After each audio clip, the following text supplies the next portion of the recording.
บางคนยอมเหนื่อยเพื่อแลกกับสิ่งที่ต้องการคือเงิน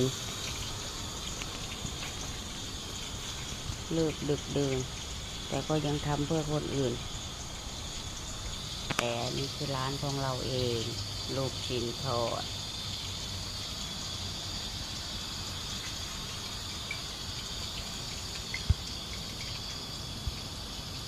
ใช้เวลาว่างให้เป็นประโยชน์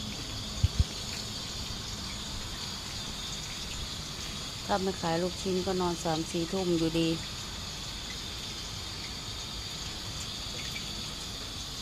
ทำไปก่อน